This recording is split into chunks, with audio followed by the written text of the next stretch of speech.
Bonjour à tous et bienvenue sur boursicoté.com pour cette nouvelle analyse technique Forex et matières premières avec une paire de devises euro-dollar qui a fortement réagi suite à la dernière conférence de presse de la Banque Centrale Européenne, puisque Christine Lagarde, de par son discours, a ouvert la porte à de prochaines hausses de taux.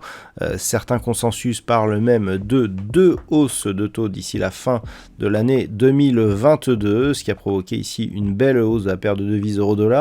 Alors pour tous ceux qui ont pu assister au trading live, on a eu de très belles positions qui ont profité de ces mouvements. Je vous recommande le replay de cette séance. Toujours est-il que la zone ici des 1,1370 est cassée à la hausse. On revient ici sur un niveau proche des 1,1477 qui agit désormais comme objectif de cette dynamique. On était déjà sur un biais haussier précédemment. Et par rapport à la dynamique que nous avions, rappelez-vous, je vous indiquais ici que nous avions un range avec une potentielle double sortie et qu'il fallait surveiller une éventuelle accélération qui provoquerait la cassure de cette zone des 1,1370. Donc clairement, c'est ce qui est en train de se passer. Alors nous avons un objectif intermédiaire donc sur cette zone proche des 1,147780, mais l'objectif désormais moyen terme se situe sur cette zone ici des 1,1523.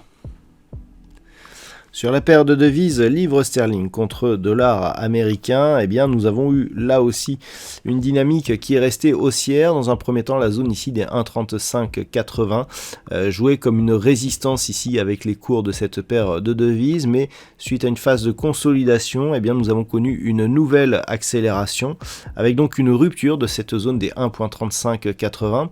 Alors globalement, on reste ici dans une dynamique moyen terme qui est baissière, mais si les cours revenaient ici sur la zone des 1,3660 puis des 1,3740, on pourrait changer le sens de cette dynamique, donc à portée moyen long terme. Donc les prochains niveaux à surveiller sur cette paire de devises, ce sont ces deux niveaux horizontaux majeurs.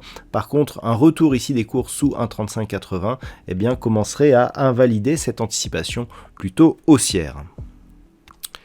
Sur l'or, nous avons connu une petite phase de volatilité aujourd'hui, mais qui au final n'a rien donné, puisque après avoir quitté ici cette zone des 1807 $ l'once, on est descendu ici tester une zone intermédiaire proche des 1790 $ l'once avant de remonter, tester ici la zone des 1807 et de se stabiliser autour de cette zone. Donc globalement, on reste ici dans une dynamique qui est totalement neutralisée, dans un range ici entre 1780,50 et 1831,50 $ l'once, à proximité ici de la zone médiane, symbolisée par cette zone des 1807 $ l'once.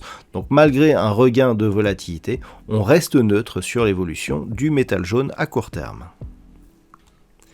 Et puis sur le WTI, la zone de support que nous évoquions à 86 $ le baril a bien tenu. Après un énième test, on a propulsé ici les cours du WTI au-delà des 89 $ le baril, donc cassant ici le précédent point haut qui avait été marqué très récemment et confirmant l'objectif de la zone psychologique des 90 $ le baril pour cette évolution, et ce tant que les 86 $ ici restaient support. Donc on est tout à fait dans la continuité de la dynamique de cet actif, avec donc une poursuite du mouvement haussier.